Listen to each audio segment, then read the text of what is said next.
So last class we were on verse number 14. So we will once again read verse number 14. Annad bhavanti bhutani parjanyadanna sambhavaha yagyad bhavati parjanyo yagyah karma samudbhavaha. So Krishna is talking about the cycle, the natural cycle.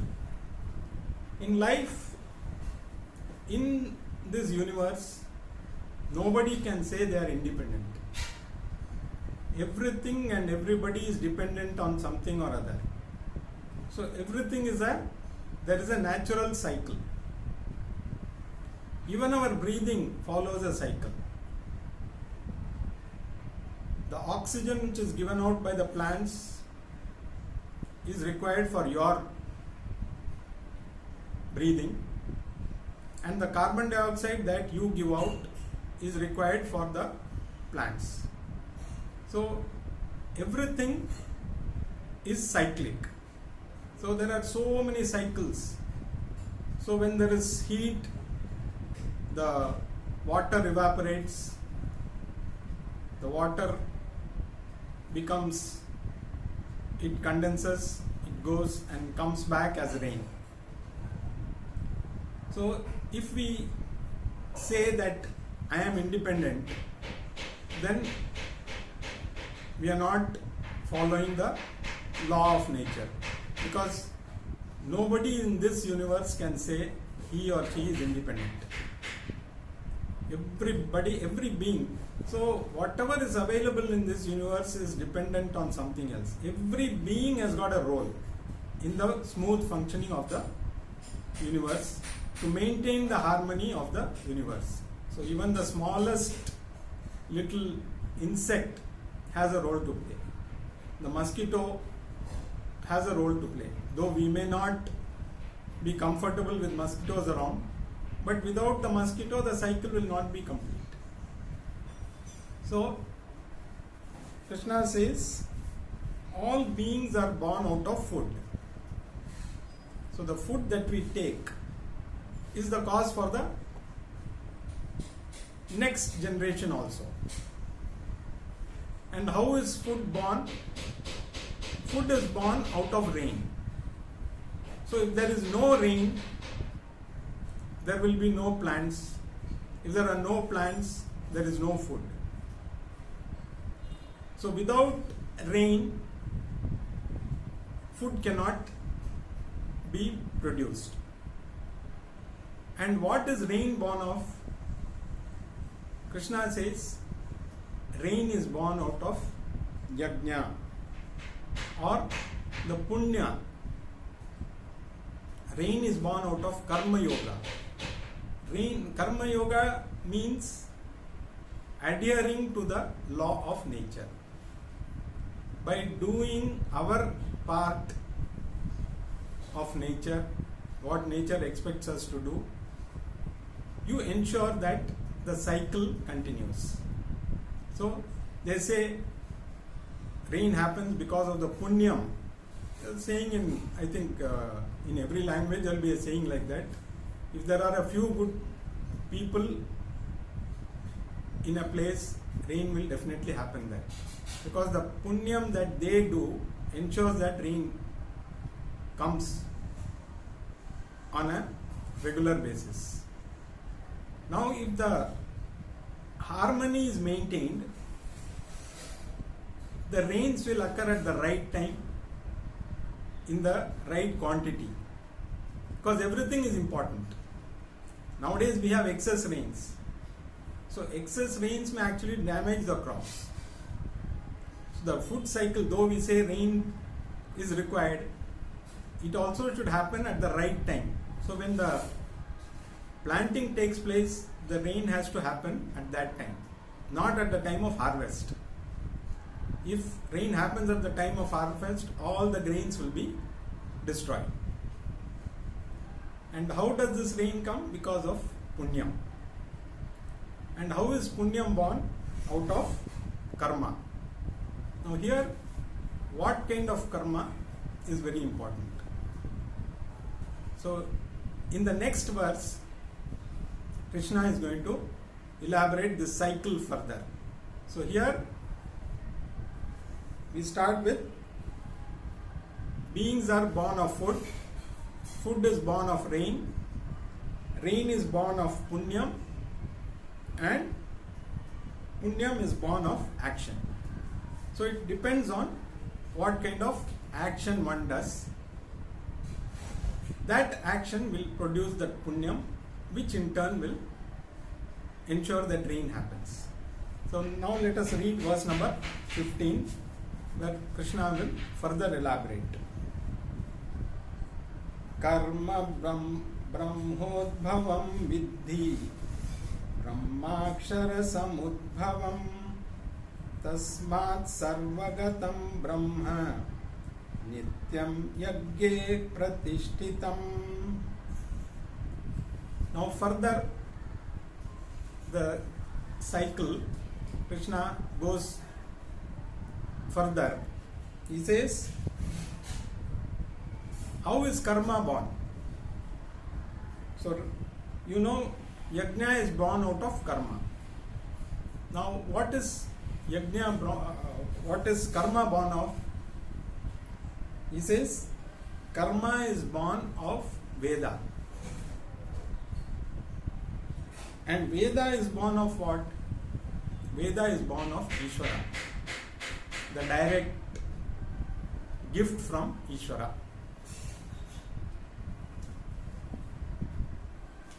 So everything abides in the total.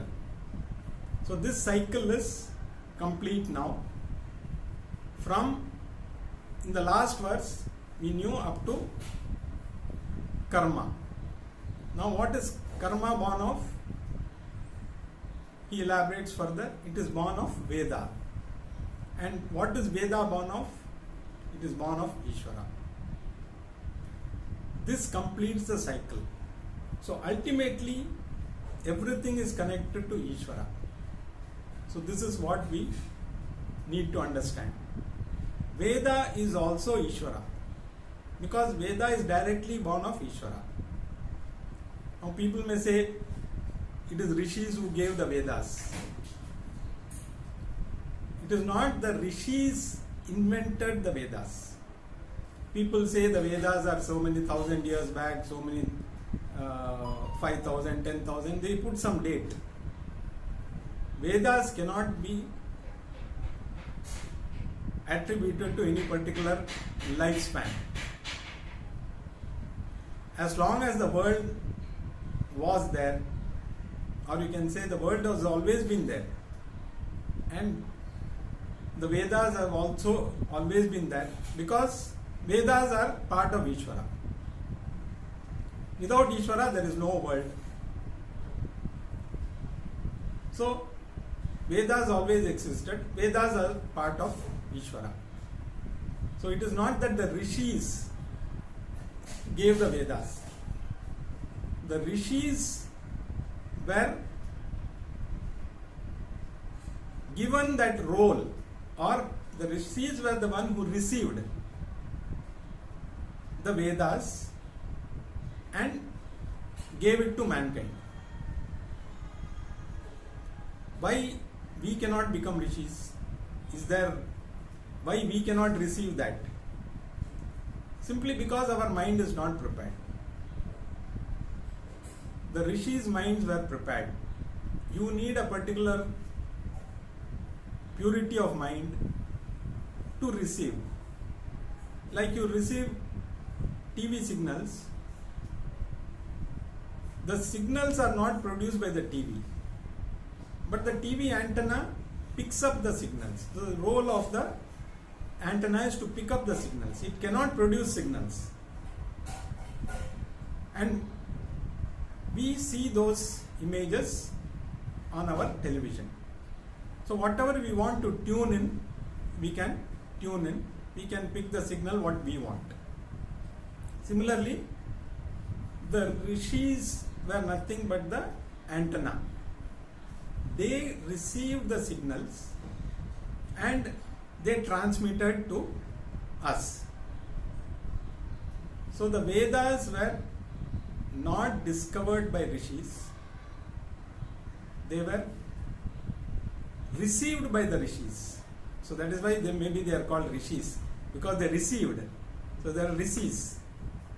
So the Vedas came directly from Ishvara, because again the Vedas are like a manual along with the product, whatever manual you receive. Similarly, the Vedas are the manual given by the manufacturer, which is Ishvara, for mankind to follow certain rules. So when you say karma is born out of Vedas, that means karmas have to be done as per the Vedas. Why? We are intelligent enough. We can do many things on our own. We don't need the manual. Some of us, in fact, nowadays, people hardly read the manual. People are intelligent enough now. When you buy a new phone, I have not seen anybody reading the manual. Young children, they are able to take the phone and they start using it without reading any instructions. So you can use a product thinking that you know everything about it, but there may be many things in the manual which may not be known to people, even in a product manufactured by a human being. So something which is manufactured by the total, definitely a human intellect cannot understand everything. There are always limitations to the human intellect which we need to understand. We learn only by trial and error. We are not able to, there is nothing produced in this world which is perfect. So many inventions have happened. We have all benefited. For example, nowadays without a fridge, there is no home. Even the smallest hut, there is a fridge. Great invention. We are able to preserve food. Sometimes it is also, we get 1 week old food also, or a 1 month old food also we take because of this invention. But it has become very convenient. Now, did people who invented the fridge realize that it will affect the ozone layer or the air conditioners that you have? Did the human intellect ever imagine that later this will probably backfire on us in some way or other? So when the ozone layer is depleted, you get the direct rays of the sun, which is not good for the body. Now we have woken up after all these years, and suddenly we have realized all these are actually creating more harm than good. People in those days without refrigerator, they were happy, they could manage, they used to have fresh food because nothing was left over, and leftover food was also good. Like Padaya Sadam is considered, now they have realized so all these things we realize after going through a lot of damage. So like this, human intellect is very great, but unfortunately it is also limited. So that is why, to maintain this harmony, we need to follow the karma. So we don't know what karma is good for maintaining the harmony. We all do a lot of things, but is it in tune with nature to maintain the natural harmony? We don't know. So the Vedas have prescribed rituals. If you follow them, naturally the effect will be good to maintain the harmony of the entire system. So one has to, now with so many problems occurring, we are talking about how deforestation is affecting the environment, how automobiles, now we are talking about again the pollution that is caused by the automobiles, again burning a hole in the ozone layer. Now we have moved to EV. Some of us are using EV, but we don't know what are the dangers ahead. Now it looks good, there's no sound, very smooth ride, but in future, whether it is in harmony with nature, is it going to be just by cutting off one kind of pollution doesn't mean there is no other pollution which is created by some of these things. Only time will tell what is going to happen. So all these new invention, man is capable of achieving many things, there is no doubt, but is it going to maintain the harmony of nature? That is the $1 million question. Because so far whatever we have seen,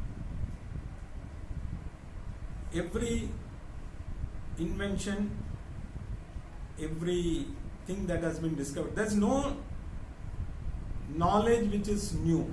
Knowledge has always been there, and this knowledge is there in the Vedas. There is nothing, there is no knowledge which is not available. In fact, now with all this rains happening, some of you may have watched, there is one person called Vedic Ramachandran.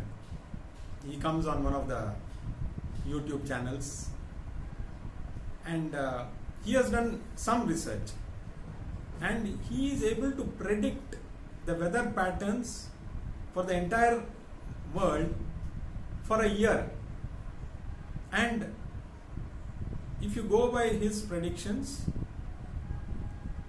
many of those things have happened very close to what he has said. And he says what he has uncovered is only a small bit, because as an individual he cannot progress without support. So he is requesting the government to use this knowledge for betterment. So he says when you have excess water, prepare to store it. So when you have scarcity, you can use that water. So all this science is available in the Vedic, in our Vedas. So that is what is the point. So there is nothing, we are only, uncovering something. The knowledge has already been there. It is covered with ignorance. We sweep a little bit of that ignorance and something appears, we see, oh, and we say we have discovered something. It's already there. There's nothing to discover. It's only you remove the layer and you see something. So this is what we call as discovery. There is no knowledge which is available which has not been there already. It's all there as humans, and using that knowledge we are not doing anything to maintain that harmony. The knowledge once we get, we use that knowledge in fact to break that harmony. So this is what is happening. So the action is born of Veda,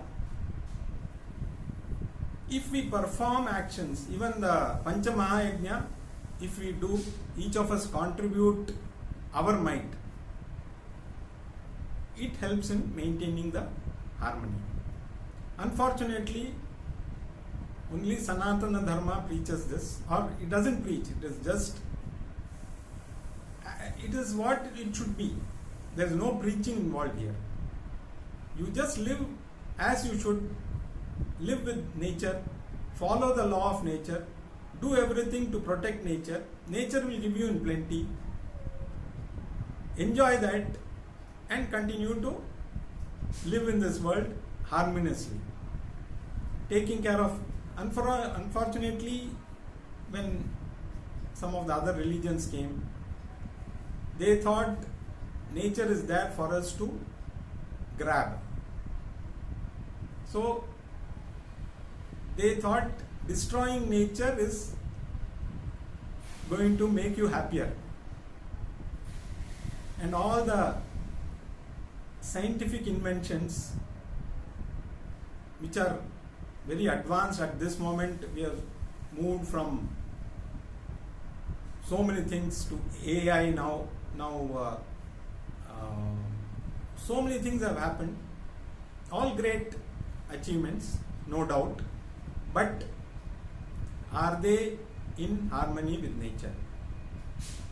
And if we are not in harmony with nature, definitely the world will become worse for us to live.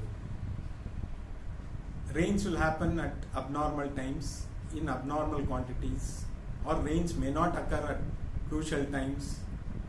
Winters are becoming harsh, summers are becoming hotter, the sea levels are rising because the glaciers are melting. So imagine the cycle which is being broken. As long as the cycle is maintained, harmony will continue. But unfortunately, the cycle is not being maintained, and each of us has a part to play. If we contribute more than we, so there are two types of karma. One type of karma where I only benefit. The other type of karma is where everybody benefits. If we follow the first type, each one thinks. So there's this story. So a king thought all his people are all very honest and they are the best people in the world. So he told his minister, I don't think in any other kingdom there will be so many honest and good people. So the minister said, I'm sorry, Your Majesty, I don't agree with you. He said, how do you say that? There will always be some people who are dishonest. Whatever be this thing, there will always be a few people who are. So then the king said, okay, can you prove that? So the minister said, yes. We will carry out one task, and by doing that we will know how many people are honest and dishonest. So they constructed a big tank, and the minister announced in all the places that everybody should take one glass of milk and pour it into the tank.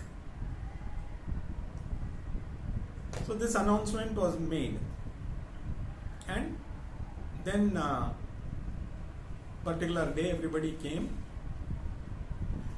The tank was placed a little high, so they had to only pour. They could not see what is in the tank.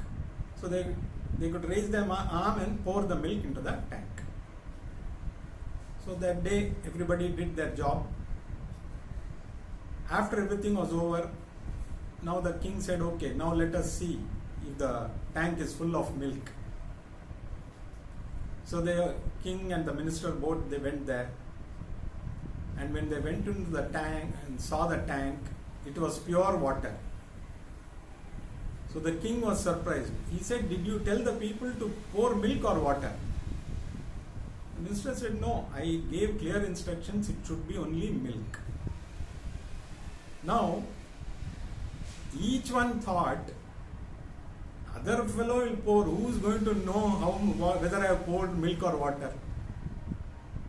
Ultimately, everybody ended up pouring only water. So, even if a few people had done, at least the others would have escaped. So coming to say is, each one has to do their role to maintain the harmony. So the more we do karma yoga, the more we do the rituals prescribed in the Vedas, the harmony will be maintained. From the Vedas, the action prescribed if you do,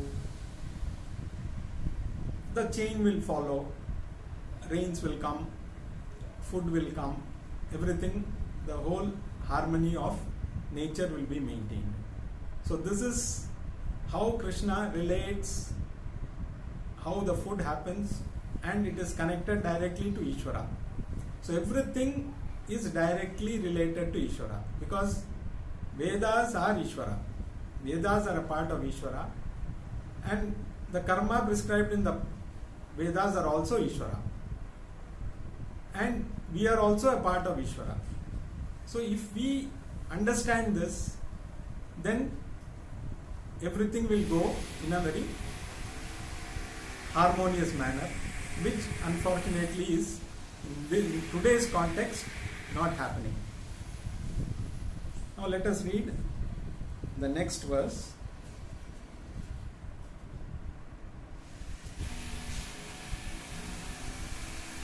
Verse number 16. Evam pravartitam chakram nanuvartayati yaha ihayaha aghayurindriya ramo mogham partha sajivati. So in this verse, Krishna is talking about the person who doesn't follow this cycle. If you break this cycle, if you don't live in harmony and you only give in to the sensual pleasures, you live life just to satisfy your sensual pleasures, your life is wasted. As simple as that. There is no purpose of your living. Because simple, the cycle, everybody is dependent on another. So nature expects you to do your role. Actually, giving is more difficult than taking. So attitude is to grab. If something is given free, whether we need it or not, if there are some books there, even if you don't know the language, if something is free, people will queue up to get that. Because after all it is free, why leave it? This attitude of grabbing is very natural in almost all the human beings. To give, it takes a little bit of effort. For example, even breathing. It is very natural to breathe in. You don't make any effort to breathe in because it happens naturally. When the body requires oxygen, you need to survive, automatically you will breathe in. But to breathe out, you need some effort. The more you breathe out, the more you are giving back what the plants need. So, right from the process of breathing, we are not following the natural law. By giving, actually you gain because you become more healthy. The more you breathe out, you create more space for oxygen to flow in. And the more oxygen comes into your system, your body will be functioning the way it should. Simple law. So, we can understand that there has to be some effort for giving. So the more we give, the more you will get.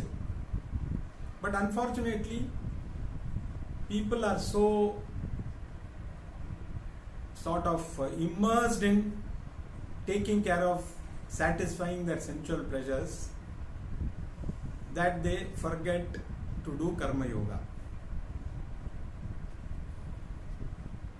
Even taking care of your body, you cannot keep eating all the time. If you don't spend that energy, within a few months, your body will become useless. Imagine somebody just eating, sleeping all the time, no, not even walking, just somebody sitting on a bed 3 times or 4 times or 5 times, whatever, always eating, doesn't move out of the bed. Imagine how long can this person live.